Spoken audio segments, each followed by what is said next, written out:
was going, you know, you gotta get in bed, gotta get a bath, get in bed. By the time I finally got them in their beds, I was very frustrated. Bath time was not much fun for me. They were having a big time. But I just needed to hurry, and you know how it goes. And so I was frustrated by the time I finally turned out the light, shut the door. It was kind of one of those, I love you, I mean it, good night. Slammed the door and I'm storming, you know, because I have work to get back to. I have songs I have to try to finish writing for a big meeting coming up. So I was just by the time I finally, you know, got to my studio to get back to work, I was just out of patience and frustrated, and why does this take so long, and why don't they understand? You know, when Daddy needs to hurry and they just, you know, want to play. And so I sat to start working, and I thought about my oldest daughter, Emily. All of a sudden, these thoughts of her and these memories started to flood me of the nights when I used to tuck her in and make up these fantastic stories that she thought they were fantastic anyway. And I would, you know, I'd give her baths and tuck her in. And I thought, you know what, at the time she was in college, and the little girls were 3. And I was thinking to myself, you know, I don't get to tuck Emily in anymore. Probably won't get to tuck her in very many more times, and bath time is definitely out of the question. and I'm thinking, I just blew it. I had these little moments that God gave me with my 2 little girls, and I just missed it because I was in a hurry, I was frustrated, I was impatient, and I started to think about how it is that God entrusts moments to us. You know, there's some reason why this God who is timeless created this world to work in these moments of time. And he gives them to us and entrusts them to us, and then says, okay, you spend them wisely. And I didn't spend them wisely that night. So I decided to do what I usually do when I feel like God's teaching me something or trying to teach me something. I wrote a song that night called Cinderella, to just remind me to slow down, to not miss the moments. So it was a very special song to my little girls. They thought it was so cool because it had the word Cinderella in it, which made it immediately cool to them. And you can understand, obviously, after Maria Sue, one of my Cinderellas, went to be with Jesus, I didn't know what to do with that song. And I thought I'd just have to retire it and kind of put it away for good. But the song is really because our God is a God who redeems and restores. This song has really become special to me in a whole different way now. It still is a song that I need to sing to remind myself and you, some of you need to hear it, to slow down, to stop, to remember how we spend the moments that God gives us and trusts to us. It means a great deal. It's very important. We can't get them back. Amen. So I need to keep reminding myself of that. And yet now this song is a song of incredible hope for me too. Because it's a song that reminds me that if I believe anything I'm singing to you tonight, then the bottom line, the ultimate reality at the end of all of this is that there is a day coming when God will wipe every tear from our eyes, and he will make everything new. And I will dance again. As sure as I'm standing here singing to you tonight, I will dance again with my Cinderella. And that dance will not have an end. That dance will never come to an end. Amen.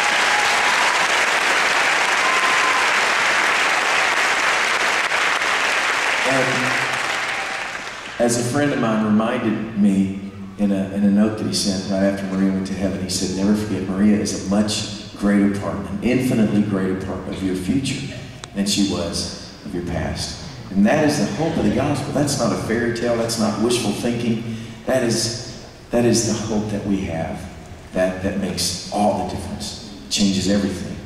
And so it's with that hope that I keep singing this song while I wait for that day that's coming. So tonight, I'm going to sing it again. This is Cinderella.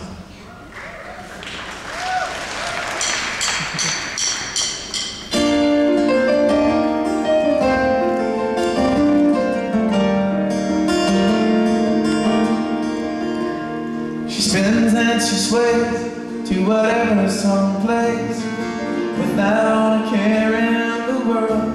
And I'm sitting here wearing the weight of the world on my shoulders. It's been a long day and there's still work to do. She's pulling at me saying that I need you. There's a ball at the castle, I've been invited.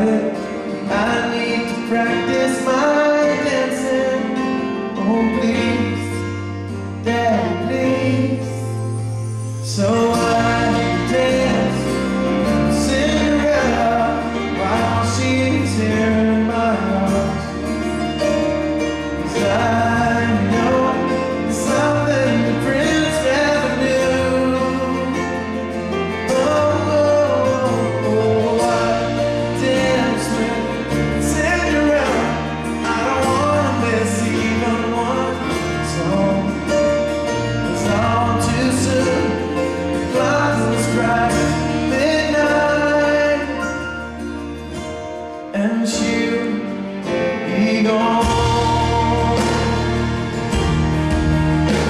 Well, she says he's a nice guy, happy dressed, and she wants to know if I approve of the dress. She says that the prom is just 1 week away, and I need to practice my dancing. Oh please, Dad, please. So I dance with Cinderella while she's here in my arms. 'Cause I know something the prince never knew. Oh, oh, oh, I dance with Cinderella. I wanna miss even one song.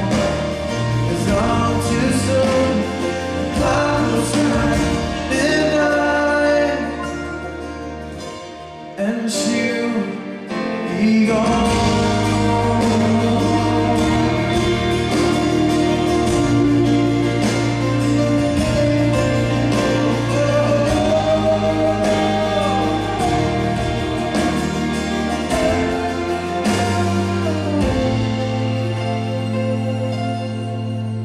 Well, she came home today with a ring on her hand, just glowing and telling us all they had planned.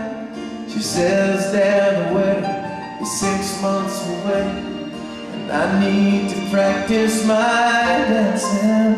Oh please, Dad, please. So I dance with Cinderella while she's here in my arms. 'Cause I know something the prince never knew. Oh, I would dance with Cinderella.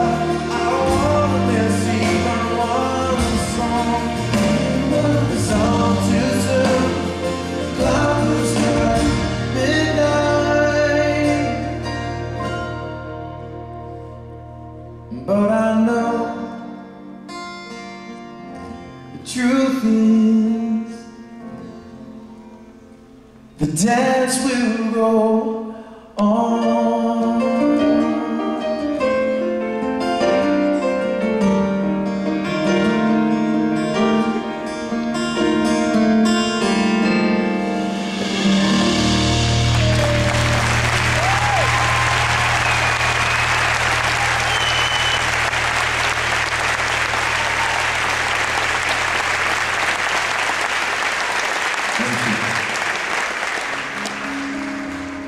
And as I said, it's not a fairy tale. That is our hope. Well, this is the moment that I have waited a long, long time to have the privilege of doing, to introduce you to my so much better half, my bride of 26 years. We celebrated that just a couple of weeks ago. And I was thinking about,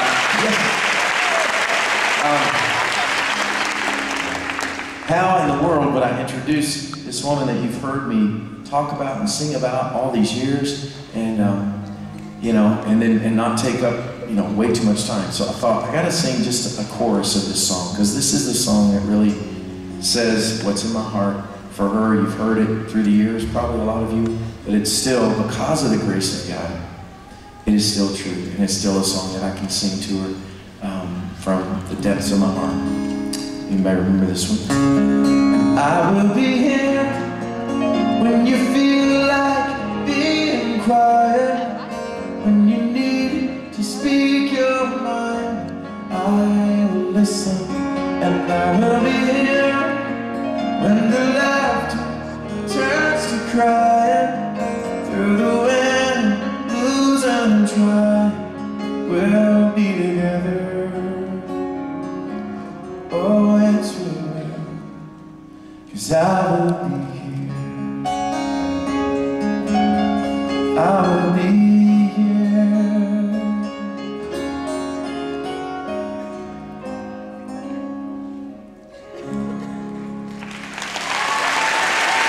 Well, ladies and gentlemen, gentlemen, please welcome to the stage the love of my wife, Mary Beth Chapman.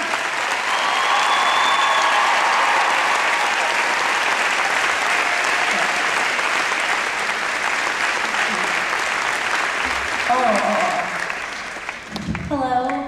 Thank you so much for letting me stand before you. Most of you know that this is not my comfortable place, and this certainly isn't. This is a little weird.